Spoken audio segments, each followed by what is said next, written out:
4 years, 1 month, and 11 days. I know because I counted.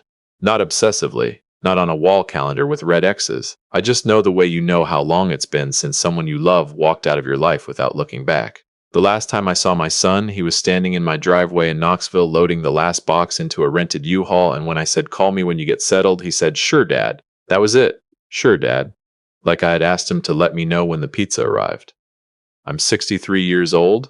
I spent 31 years building an HVAC company from 2 service vans and a prayer into something that employed 11 people and handled half the residential work in Knox County.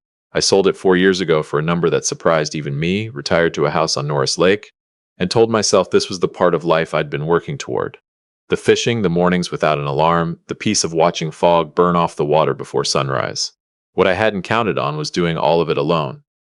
Welcome to Dad's Bold Revenge. Make yourself comfortable, because this one's going to take you somewhere. Hit that like button before we go any further, and drop a comment letting me know where you're listening from. I promise this story earns it. My son's name is Brady. He's 32 now. We used to be close. Genuinely close, the kind of father and son thing where we drove 8 hours to watch a Braves playoff game together just because we could, where he'd call me on random Tuesday nights with no agenda except to talk. When his mother, my ex-wife Peggy, and I split up when Brady was 15, I made a decision that I would not disappear into the background of his life the way some divorced dads do. I coached his travel baseball team. I showed up to every game. I drove 3 hours to Chattanooga the day he graduated from UT and cried in the parking lot afterward in a way that would embarrass us both if he ever told anyone. And then he met Cassandra. She came into his life about 5 years ago. Sharp-dressed, quick-talking, the kind of woman who fills up every room she walks into before you've even decided whether you like her. She had an answer for everything. And from almost the first moment Brady brought her around, she had a particular opinion about me. I didn't fit the picture she was building. I was too casual, too blue-collar, too much the kind of man who shows up to a dinner party in clean work boots and thinks that's perfectly fine, because honestly it is. She wanted Brady moving in a different direction, toward the country club crowd, toward Hilton Head vacation homes, toward a version of himself that didn't need his HVAC contractor father calling on Tuesday nights. The last real conversation Brady and I had before the silence started was about the wedding. Cassandra wanted a destination ceremony in the Bahamas. I said I'd contribute what I could, but the guest list she'd assembled, which somehow included 47 of her relatives and 6 of his, didn't sit right with me, and I said so. Not meanly. Just honestly. Brady called me 2 days later. "You hurt Cassandra's feelings, Dad." She cried all night. I said I was sorry she was hurting, but I wasn't wrong about the guest list. He said, "Maybe this is why she doesn't feel welcome in our family." Then he hung up. I was not invited to the wedding. I found out it happened when I saw photos on Facebook posted by Peggy, who had apparently been permitted to attend. My ex-wife. Not me. I'm not going to pretend that didn't break something in me, because it did. But I also wasn't going to chase a grown man into a life he'd chosen. I sent Brady a text. I told him I loved him, I wished him and his wife every happiness, and I was there whenever he was ready. He left it on read. After that, the silence became its own kind of weather, something you stop fighting and start building your life around.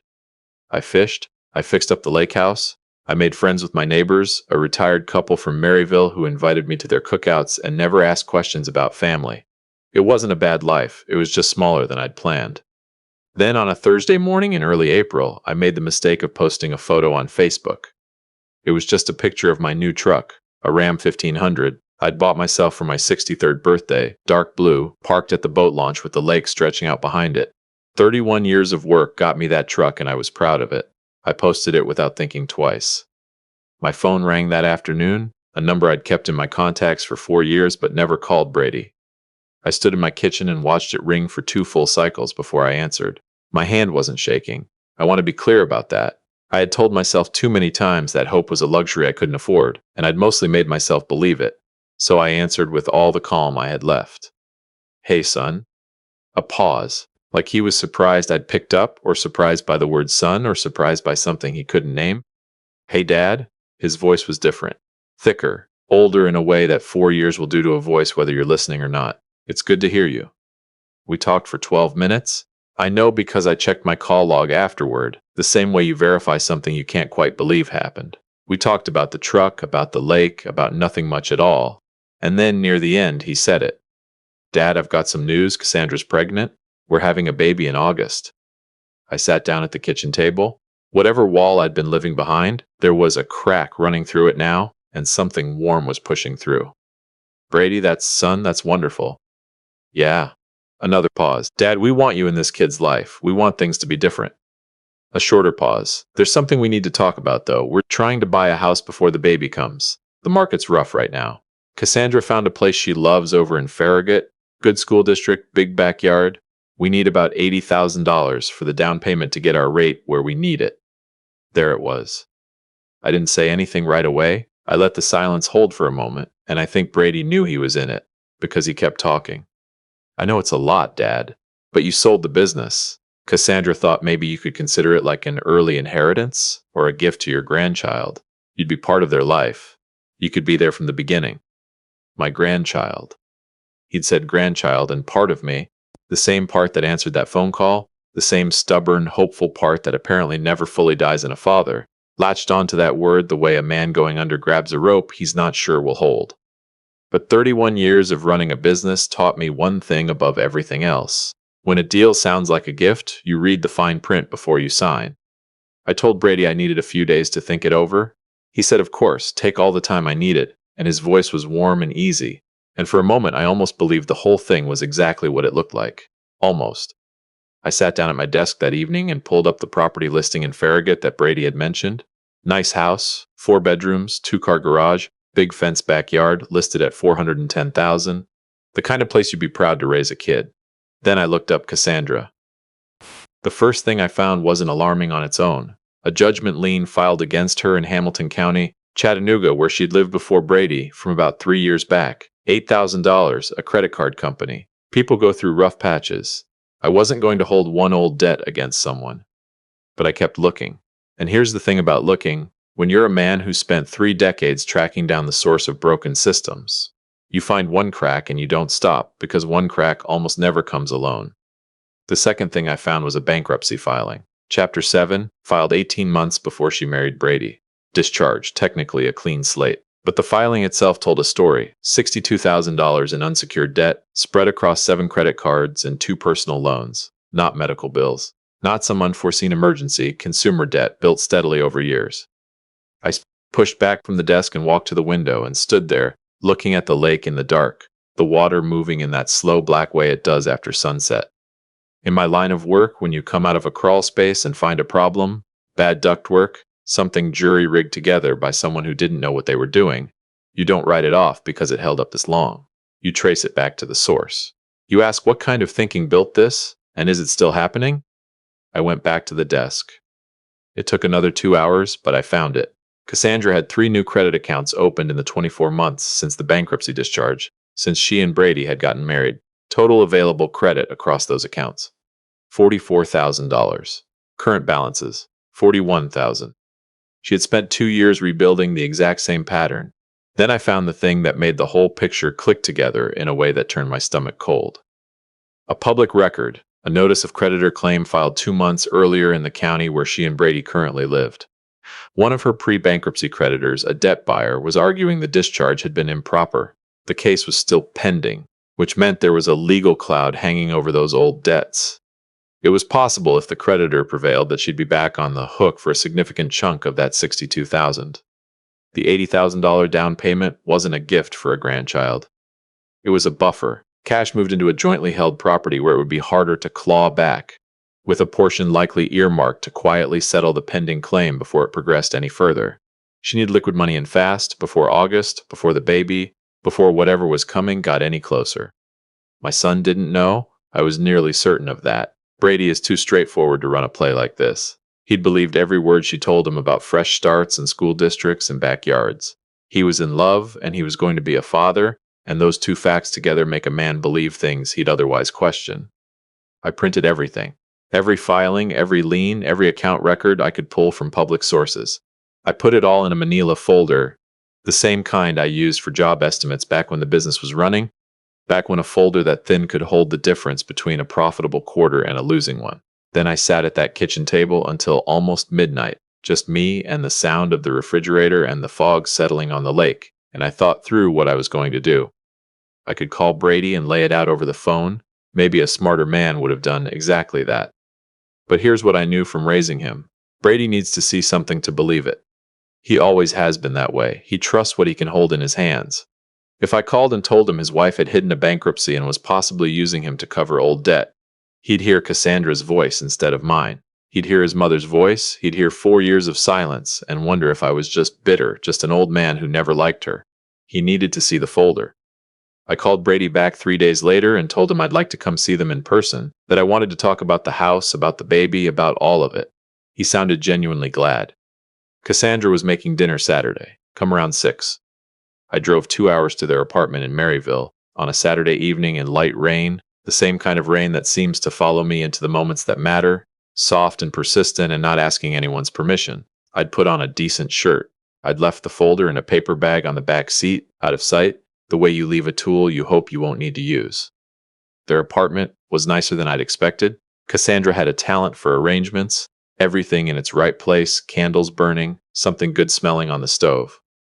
She greeted me at the door with a smile that was professionally warm, the kind that's performed rather than felt.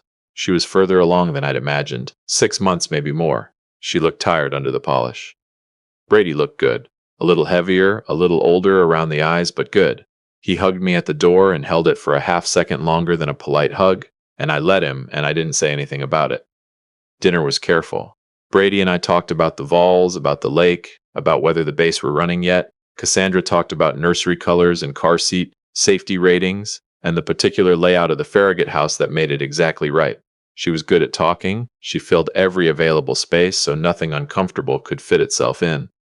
After the plates were cleared, she set a folder of her own on the table. Printed mortgage estimates, listing photos, a handwritten note about school enrollment cutoffs. Everything organized and presented like a quarterly report. I looked at it all. I nodded at the right moments.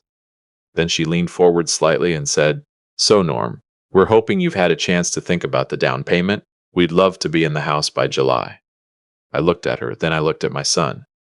"I've done some thinking," I said, "and some reading." I reached back to my coat on the chair behind me and placed my folder on the table next to hers. "I'd like Brady to look at something before we talk numbers." She knew immediately. I saw it happen. A shift in her expression so brief most people would miss it. The same microsecond a subcontractor makes when he realizes his invoice is about to get scrutinized. Then the professional warmth came back. Brady picked up the folder. I watched him read. It took about 4 minutes. The room was quiet. Cassandra sat very still, which was the most telling thing she could have done, because a woman with nothing to hide doesn't sit that still. When Brady looked up, his face was doing something I hadn't seen it do since he was a boy caught in something he couldn't explain. That combination of confusion and shame and the desperate wish that what he was holding wasn't real. "This is all public record," I said quietly. "The bankruptcy, the new accounts, the pending creditor claim. I'm not accusing anyone of anything I can't document. I'm just asking, did you know about this?" Brady looked at Cassandra. She started talking. She had explanations. The bankruptcy was old history. The new balances were manageable. The creditor claim was a clerical matter her attorney was handling. The down payment money would be in both their names and would be perfectly safe. She talked fast and she talked well, and every explanation connected smoothly to the next, and I sat and listened to all of it without interrupting. Because I know the difference between a person explaining something and a person performing one. When she finished, I said one thing. "Brady, I love you. I love that baby already. And that's exactly why I'm sitting here instead of just mailing a check." I tapped the folder. "I'm not saying no to being part of your life. I'm saying I need to understand what I'm actually being asked to be part of." I drove home in the rain. I didn't feel good about it. There's no version of leaving your son's apartment with a folder and no check that feels like a win. I drove the whole length of I-40 with my hands tight on the steering wheel, telling myself I'd done the right thing and working to believe it. Brady didn't call that week or the week after. 6 weeks later, on a Wednesday evening in mid-May, I was sitting on my dock with a fishing rod I wasn't really using when my phone buzzed with a local news alert. A woman in Maryville had been named in a civil fraud complaint filed by a debt collection firm. The complaint alleged that she had transferred assets in advance of an expected judgment, using a real estate transaction as the vehicle. The woman's name was Cassandra. I sat on that dock for a long time after I read it. The lake didn't care. The water kept moving the way it always does, slow and indifferent and somehow still beautiful. I set my phone face down on the dock boards, picked up my rod, and fished for another hour without catching anything. I just needed something in my hands. The baby came in August. A boy, 6 pounds, 40 ounces. I found out from a text Brady sent at 11:22 on a Tuesday night. Just a picture, tiny fist, hospital bracelet, white blanket, no words, just the photo. I stared at those fingers for a long time. Then I typed back, "He's perfect, son. I love you both." He didn't respond that night, but he read it. 3 weeks later, Brady called. It was a Sunday morning, the kind of soft September morning where the fog hangs low on the water and the light comes in sideways and everything feels quieter than it has any right to be. I was on my second cup of coffee when the phone rang. His voice was different from the April call, slower, carrying something that wasn't quite grief and wasn't quite embarrassment, but was built from pieces of both. "She's moving out, Dad," he said. "Cassandra. The lawyers served her last month. There's debt she never told me about. I'm still figuring out the full picture." I let a moment sit between us.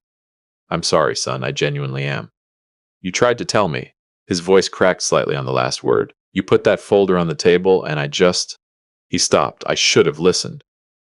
"You were protecting your family," I said. "I understand that." "I was protecting her."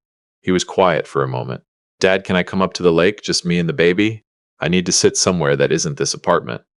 He came the following Saturday. He pulled into my driveway at noon, and I was standing on the front porch watching the road, hands in my pockets, the same way I used to watch it when he was a teenager coming in past curfew. He got out of the car, lifted the infant seat from the back, and walked up the porch steps. When he reached the top, he stopped and looked at me, and he said, "I'm sorry, Dad, for all of it, for years of it." I put my arms around my son. He's taller than me now, has been since he was 17, but the way he let himself be held for a moment reminded me of when he was small, and something had frightened him, and he just needed a few seconds to remember the ground was still there. "You're here now," I said. "That's what matters." We spent the afternoon on the dock. Brady held the baby in the crook of his arm, and I sat beside him with a rod I wasn't really using, and we talked about everything and nothing the way fathers and sons do when they're rebuilding something, and both of them know it, and neither one wants to rush it. At one point he asked how I'd known, about Cassandra, about the money, about all of it.